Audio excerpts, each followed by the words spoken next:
Mbahaye ikaze ku muyoboro wa Izabikora ari. Uyu munsi tugiye kurebera hamwe bimwe byihariye ku mubikira udasanzwe wo mu gihugu cya Kenya. Umubikira ufite imirimo ibiri ashinzwe kandi yose ayikora neza. Ni umubikira akaba n'umwavoka mu rukiko rukuru, ahuza ate imihamagaro itandukanye.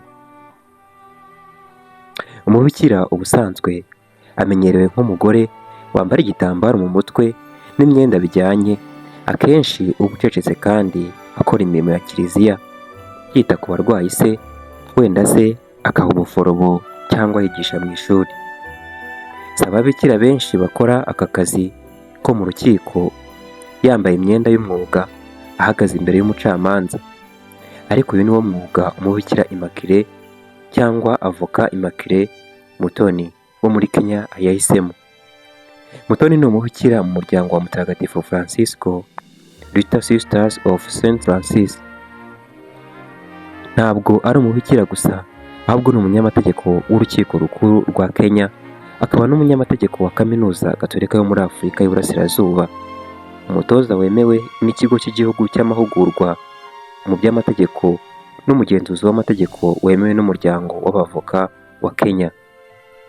Mu kazi akora yerekana ishusho ihamye ihuza impande ebyiri benshi batekereza ko bidashoboka, kuba umuntu umwe, ubuzima bwo kwiha Imana n'ubuzima bw'amategeko n'inkiko.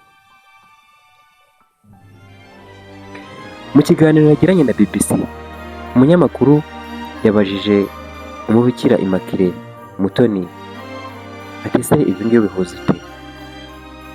Mutoni yavuze ko yavukiye mu muryango w'idini y'Abaporotesitanti kandi akunda Imana cyane. Nubwo nyina yari umuporotesitanti, ntabwo yari afite kuvangura ku yandi madini nk'uko abivuga, ndetse yamujyanye kwiga ku ishuri rya Kiliziya Gatolika rya Little Sisters of St. Francis, aho yubakiye urukundo n'iri dini kubera ko yabonaga nk'icyitegererezo umubikira wayoboraga iryo shuri.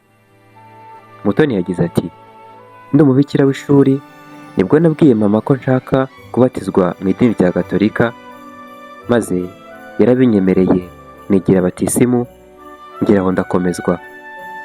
Uko niko nabaye umukatolike.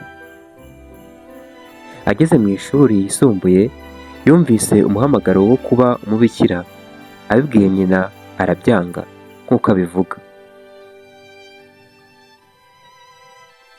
Ese wowe ni ryari wigeze wumva umubikira ushobora kuba yarihaye Imana maze akabifatanya n'akandi kazi katari ukwigisha mu ishuri? Ibi biratangaje kuko bitamenyerewe hano mu gihugu cyacu.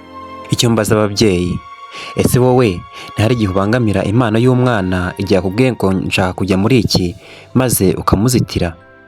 Ndasaba ababyeyi mwese kujya mushyigikira icyo umwana ahisemo, maze mukamushyigikira mukamuha buri kimwe kugira ngo agere ku nzozi ziwe.